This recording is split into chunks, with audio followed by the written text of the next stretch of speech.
Well, I got to tell you, we sit here, and the one thing that we loved was here we were, this friendship with, with somebody that was doing some incredible things. The merch, I mean, he had the identity. I mean, the pitching ninja was like the coolest thing. We loved to have him on the show. We wear the shirts. He was this new, fresh thing. I didn't know he'd go Hollywood. I didn't know that he'd go mainstream and that he would sell out on his fans to become. I mean, he's like Ric Flair. It's limos and Lear jets and Fox Sports. He's like A-Rod now. Probably gonna be wearing a mink coat when he's on. And he's writing, but congratulations. I mean, you went from being the coolest guy ever to now you are mainstream media. How does it feel? Dude, I feel overexposed when you put it that way. My God. I have no idea how this even happened. This is crazy. FoxSports.com. You went from the coolest thing on Twitter to being like, you're no different than like Tom Verducci now. I know. That's ridiculous, isn't it? Like, I still feel the same. Like, I'm still sympathetic to the little guy. Like, I am the little guy, by God. I will never change. That's what Britney Spears said. She said she'd never change, and look what happened. Yeah, good. They always say they're never going to change. You're not going to answer our phone calls. You're not going to know anybody. Next thing you know, you're going to be doing NFL, and the whole thing will be different. That's true. It's QB Ninja. What can I do there? Like, I absolutely, we got this. You're going to be on like the Fox pregame going, Tom Brady's got to retire. He's got to go. Yeah. Look at those mechanics. My God. Great piece, though. Loved it. Christian Javier.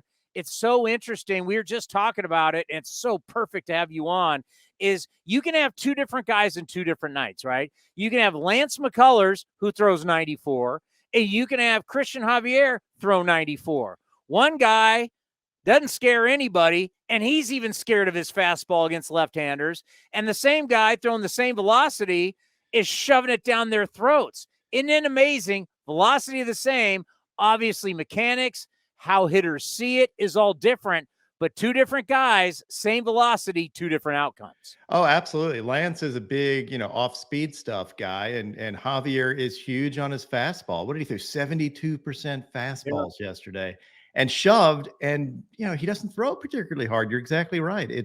It's all about attack angles and how your spin is helping your fastball move, and some of it is just funk in your delivery too.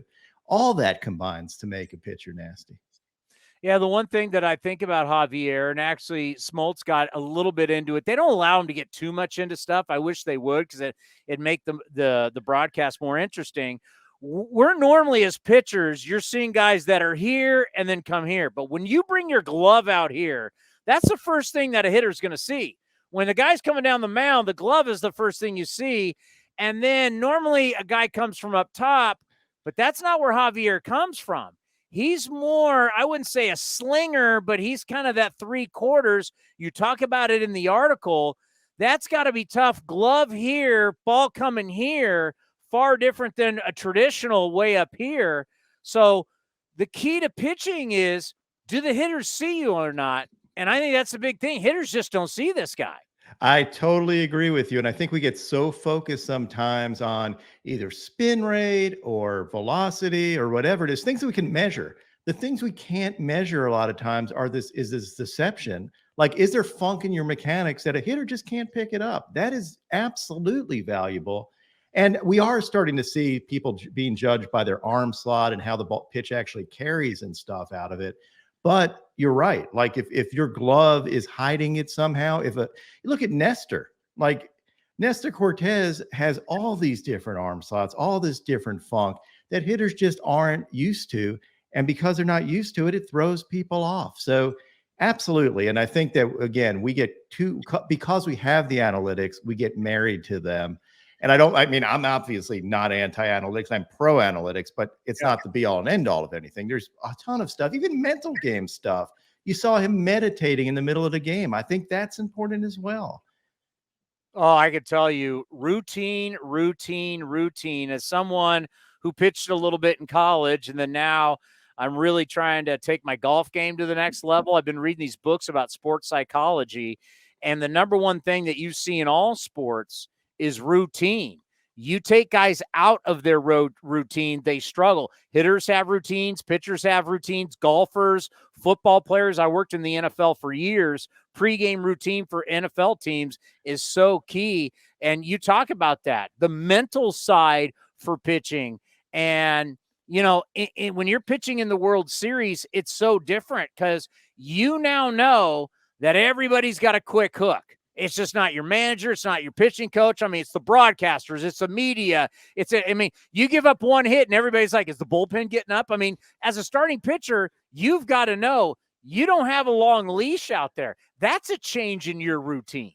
Oh, absolutely. I mean, you saw what happened to Nola yesterday. Loads the bases. He was dealing, and then all of a sudden he's gone. And, granted, they put in Alvarado, who is a filthy, filthy dude. And you saw what happened, but Alvarado's great.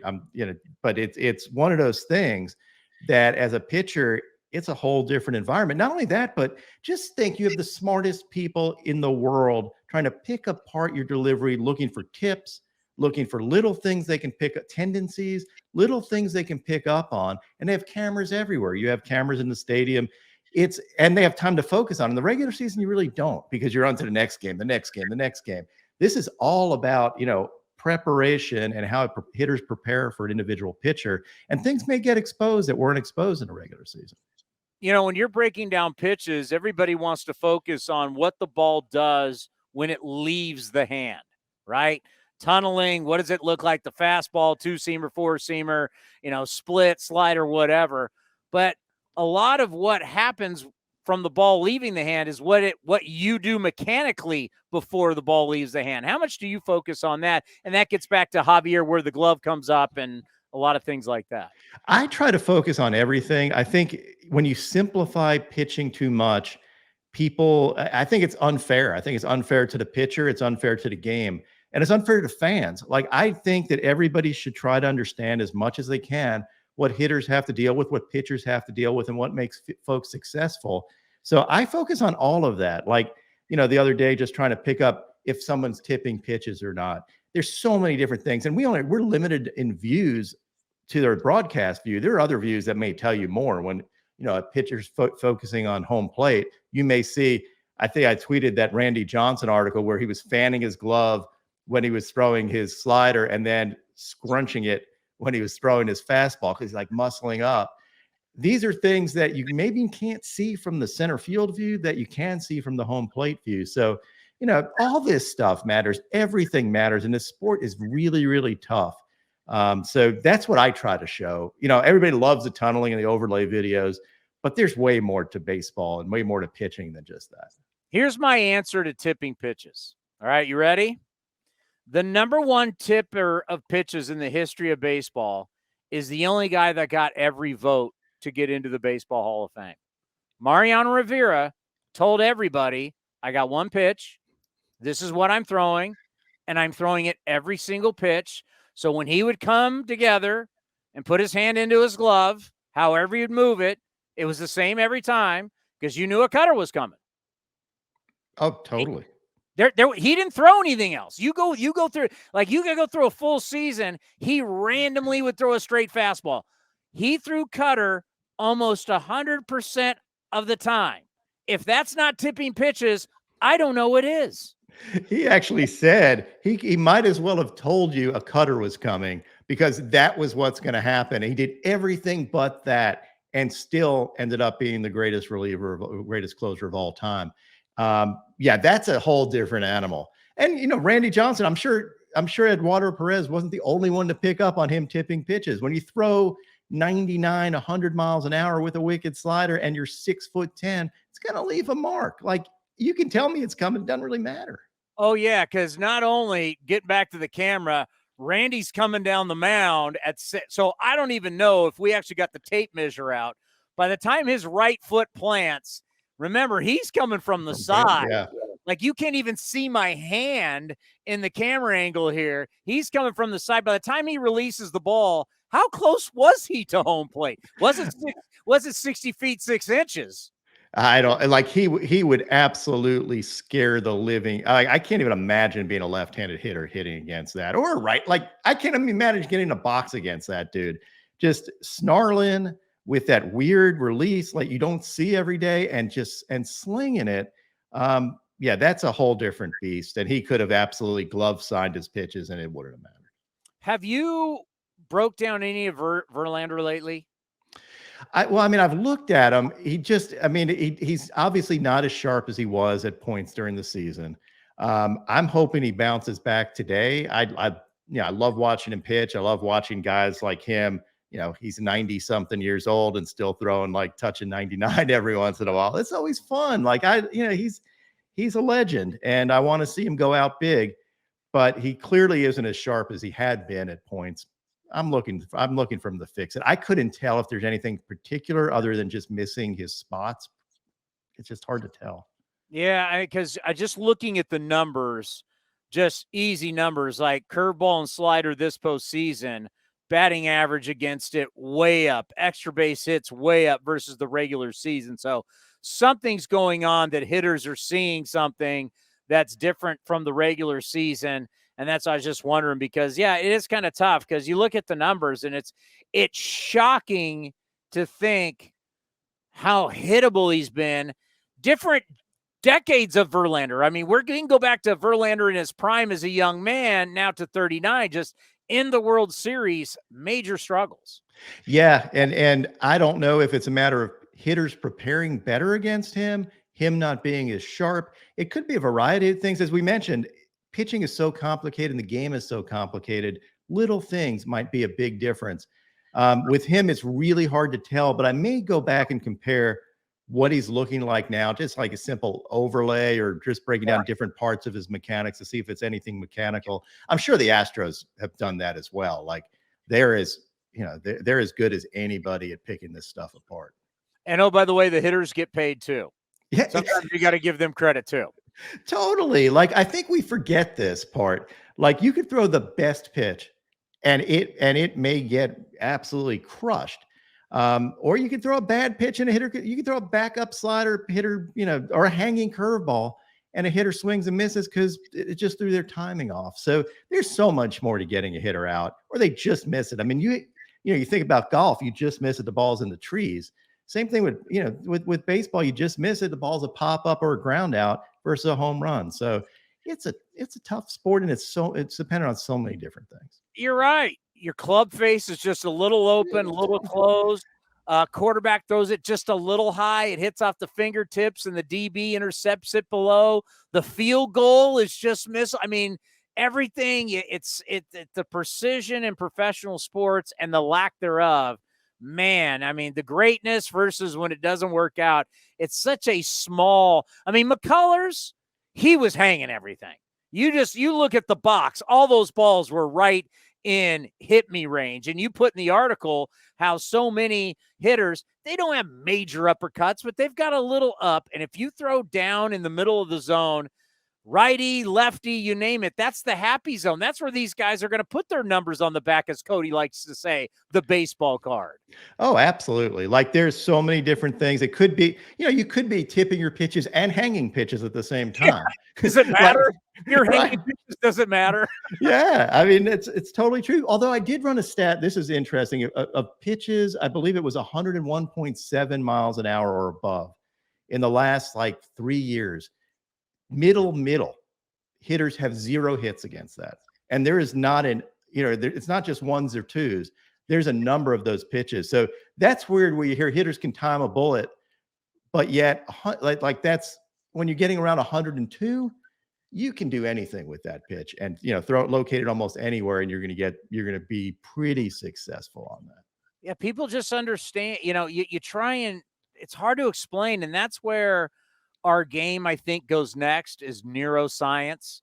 This is the brain. This is your eyes. Your brain sees it through your eyes. Your brain's then got to tell you what it is.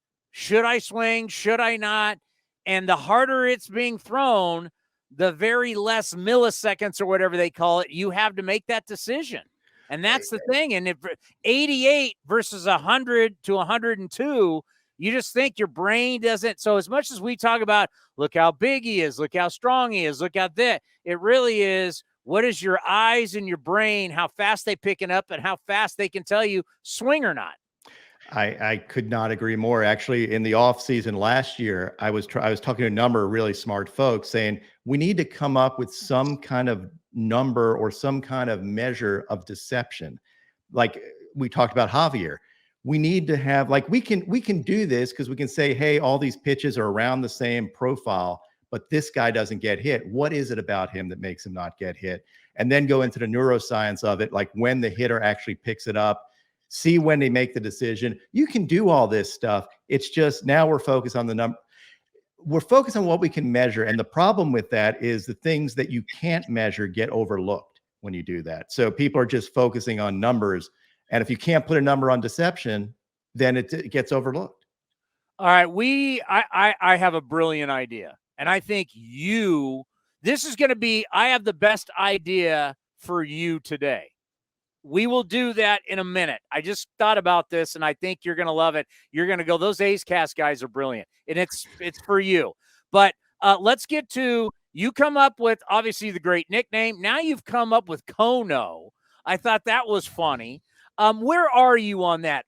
Cody, do you think a no-hitter thrown by multiple pitchers is a big deal?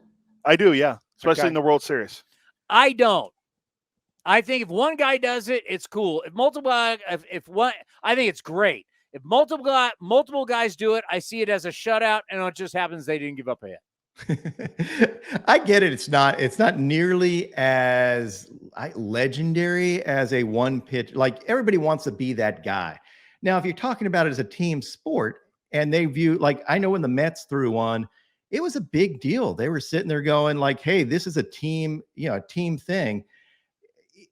I think the Astros took that as well. Like they feed off each other. The depth of their pitching staff was shown. You can make it whatever you want it to be. I like giving it a name. I think if you put a name to it, like I said, if you put numbers to it, everybody likes it. If you put a name to it, now you got something. That's why I came up with it in the preseason, and it happened to be that it happened a couple of times this year, which was a good deal. Like I get to break out that name. Now we're selling T-shirts. I mean, right. You're giving people a reason to really enjoy. I agree with you. A no-hitter, but you say combined no-hitter, that's like, wah, wah. You say Kono. Now we got, I think, hey, baseball, you might have something going on, Baseball Reference. Exactly. They should put that in there, shouldn't they? Like you participated in the Kono, like some kind of stat in there. Good idea. There you go. All right. I came up with this because I wore one of your hats so my kids are cheerleaders, and I was at the high school football game, and I was wearing your hat, and there's something about your logo that made multiple people ask me about the hat because they had no idea what it was. They just thought it was a cool hat. They're like, what is that? And so I explained to them who you are, the pitching ninja. So my idea is, everybody right now, it's the time of year, it's early November, you're thinking, oh, I got to get somebody something for Christmas, right? And you do not want to wait. You do not want to have this take forever, but you want to always get something that's cool that people will be like, oh, that's awesome. So when I start thinking about all your merch and all the cool stuff, I'm looking at the hat you have on is awesome. Is that a certain team? No, I like the color combo, so I figured I'd go with it. Look at the shirt for A's fans. A good looking shirt. I'm telling you, if you know somebody who is a baseball fan or somebody who's a hat head guy or likes cool T-shirts, your merchandise is perfect for Christmas. Absolutely perfect. I couldn't agree more with that. Like that is, see, I can't be that overexposed if guys are walking up to you saying, I don't know what that hat is. So I need to get out more, right? No, it's perfect. You're at that point to where you're about to be the total rock star, but this is the process getting you to the rock star. Like, think about if someone's a baseball fan, how cool would it be if you got this in your stocking? And as you've said, hey, you can put wine, you can put beer, you can put Gatorade, you can put coffee. It's perfect for all liquid. I think about the shirts. I think about the hats. I think we need to get you out there, get your website out there, get people ordering now so to make sure you get it in time for Christmas. I think Pitching Ninja gear, ultimate Christmas gift. Dude, I need you on my commercial. Like this is fantastic. But yeah, if you just go to pitchingninja.com, you can find all the greatest stuff. But yeah, like I agree with you. I think those mugs are outstanding. I'm a big fan of them, and I have some on the site. You can fill that up with bourbon and be really real. We'd be lit. I mean, I'm just I'm saying. not saying. I'm just saying, but I mean, coffee. I mean, right now I got blue Gatorade in here. So I'm telling you, Pitching Ninja gear for Christmas, everybody will love it because what you did with the logo and what you're now becoming, I think everybody would love it. Because I know when I wear the Pitching Ninja hat, I always get comments on it. Well, I am absolutely tweeting this out the second I get a hand on this because everybody needs to see this. Like, you are the best spokesman for Pitching Ninja stuff. I just wear it. Like, I don't know. I'm just not, I need to create like a commercial. You are the commercial for me. This is fantastic. I told you this was going to be the best thing for you today. You're right. I thought it was like some kind of stat or something. This is way better than that. See, people don't understand A's Cast. We do a lot of we have to talk a lot of business. We're trying to get it. We got to talk politics. We got to talk business. We're trying to get a new ballpark. You just can't sit here and bore the masses on, hey, you realize that the slider for Verlander, the slug this postseason. I mean, at some point, people drown that out. What affects people? Well, I know people always are looking to buy for Christmas. They're always looking for something unique and cool. You know who's unique and cool? You, my friend. Wow. That is like the best compliment. I'm going to play this for my wife too, because she doesn't really think so. That won't work. I hate it. Work. People tell me I'm cool all the time, and my wife goes, I'm not buying it.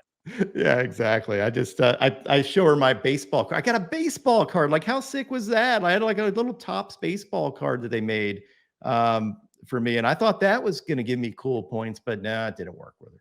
Now, what about a bobblehead? Ooh, I would love a bobblehead. That'd be sick. What you do? You take the head of the bobblehead is the baseball with the ninja mask. Oh, absolutely. And have a body. Yeah.